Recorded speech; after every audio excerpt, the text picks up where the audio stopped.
Hello everyone, Zebedee here. And I was gonna do a video. This would be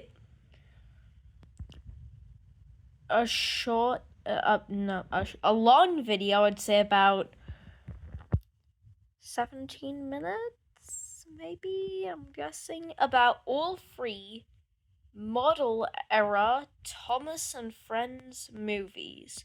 So Thomas and the Magic Railroad, Calling All Engines, and The Great Discovery. But while rewatching all three of those, I realized something about the Great Discovery. It's the best Thomas movie. Sorry, all of you Lost Treasure and Blue Mountain Mystery fans. You can have your opinion. I mean, come on, like you can have yours, but I find the Great Discovery the absolute best because of what it shows us. Some people may say it's some Toy Story copy. Think of this by the end of the video. Remember this. I want to come back to this. So, the Great Discovery starts off establishing that it is Sodo Day, with a ton of stock footage and the catchy song Thomas and James are racing to the wharf. Everyone wants to be the first, or second, third, or fourth. I love this song. It's stupid. It really is. There's no way around that, but it's catchy, so I guess, And besides, the Thomas and James rivalry is awesome. So, yeah. It isn't until when they actually make it to the Wolf and Thomas is the winner that Wolf scale James could never win. Let's be real. And the Finn controller, or Mr. Percival, however you want to call him, said to Thomas and James their prizes. So, James's is he, gets like what, but Thomas's, oh boy, of course, Thomas has to take some training is working with Duncan. I want to be real here. This is my favorite Duncan appearance in the show. Yup, I said it. Better than my favorite episode of the show is in season 4. But I don't like Duncan in season 4. But I love him, yeah. I'm all for the Great Discovery, Duncan. So he and Thomas are working together until with the... It isn't until Duncan tells Thomas to go down some disused track. Guys, Duncan wanted to murder Thomas! Call the cops!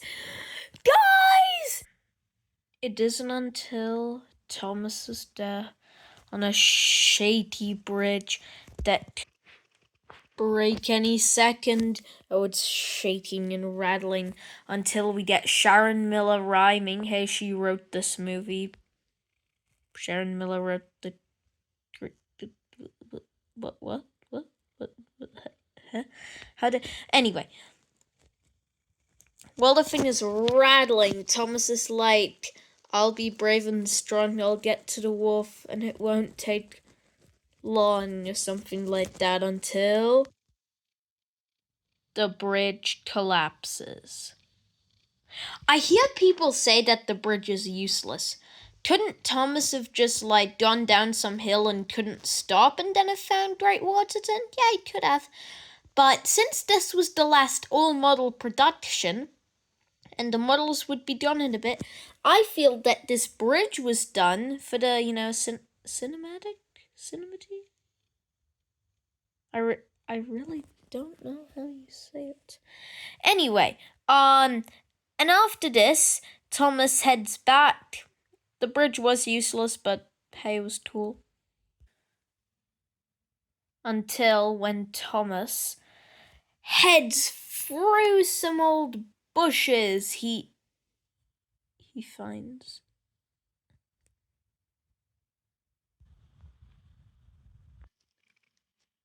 the lost city of Great Waterton. I have to say, Great Waterton looks amazing. The broken tower and all of the things here.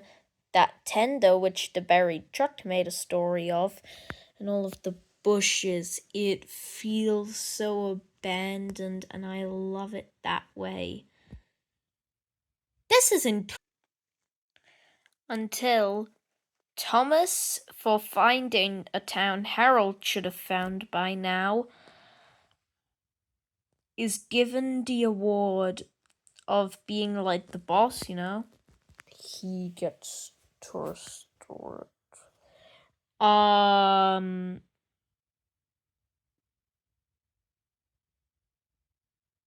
Yeah.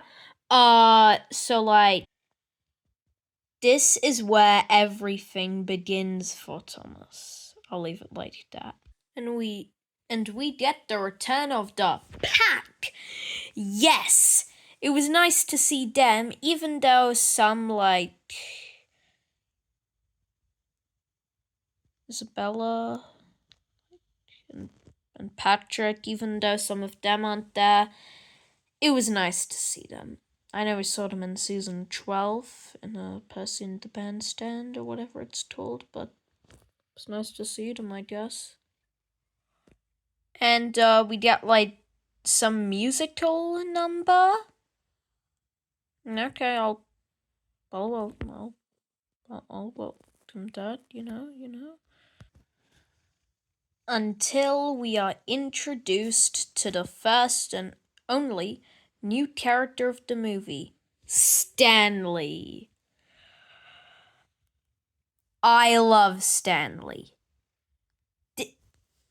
I find Ryan okay, but Ryan is nothing on the boy Stanley. He is probably my favorite hit era character, along with Dennis and with Something That Will Haunt You in Your Nightmares there. The thing is, I like how they used Stanley. He's not the okay, he is the generic nice guy. But he is far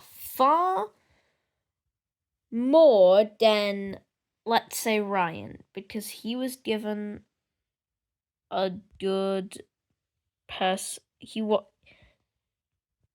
used as a plot device, and I like him that way. And his paint job is better than Ryan's. So, while all of this is going on, Stanley is making Thomas's friends become his friends. Not like he's making them drift away from Thomas. No.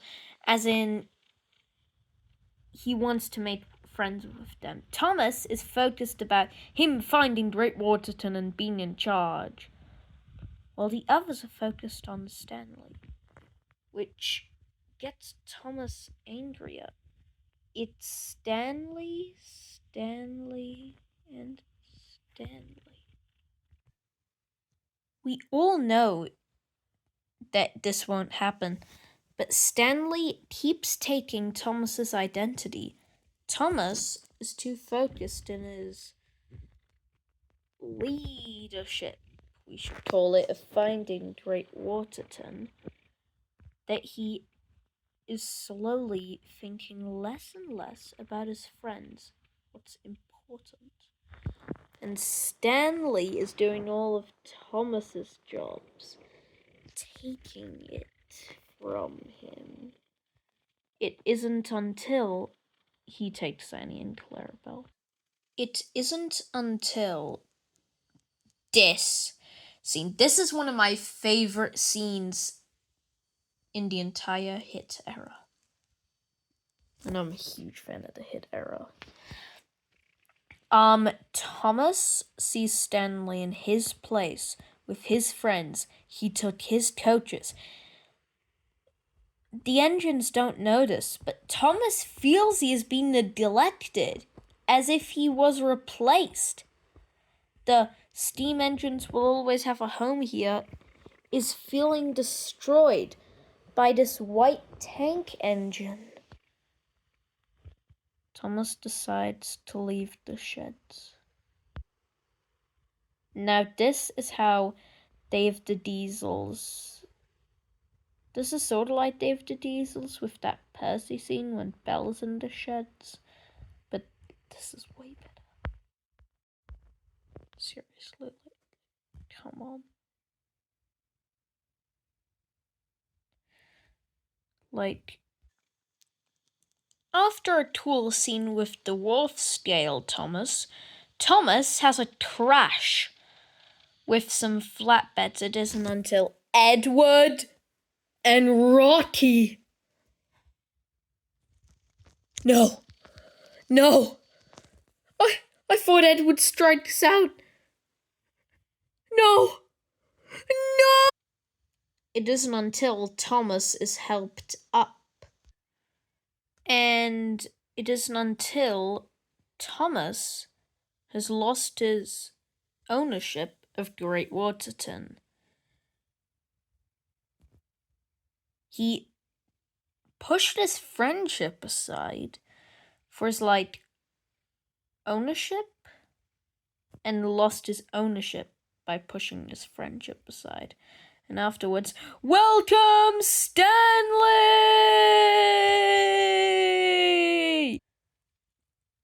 Do you know how many hate comments I would be getting if I didn't just do that? So, Thomas was just at the works and now is back. Stanley is basically out of his head, but while Stanley was gone, he was taking more of Thomas's identity.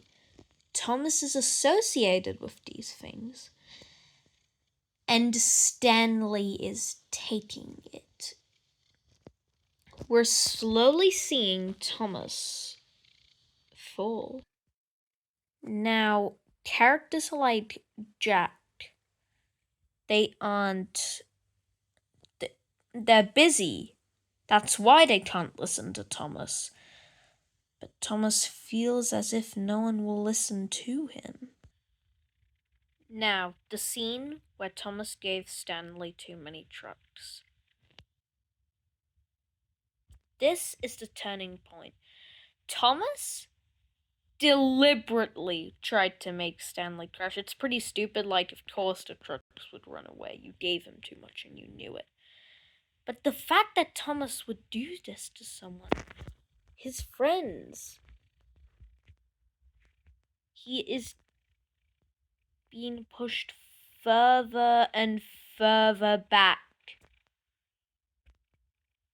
He is not. He cannot redo what he was done. It isn't until Thomas has fallen into a mine shaft. Now, this mine shaft is awesome for him. The further deeper he goes in, he is getting further away from his friends. Farther away, thinking less and less. All he's thinking about is this awesome adventure.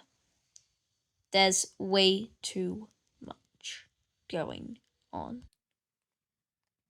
Now, the engines have found out that Thomas is gone, and they're not like, he deserved it, he did that to Stanley. No. They're worried for him. It isn't until Stanley realized what he did. Thomas isn't a bad engine, he's a sad engine. So, it isn't until Stanley helps Thomas. Stanley has helped Thomas. He did bad, but now he's making things right with our blue tank engine. Until we get the leader of the track line. I love that. This is not a Toy Story ripoff. It is better than Toy Story will ever be. Oh yes, and... Dennis!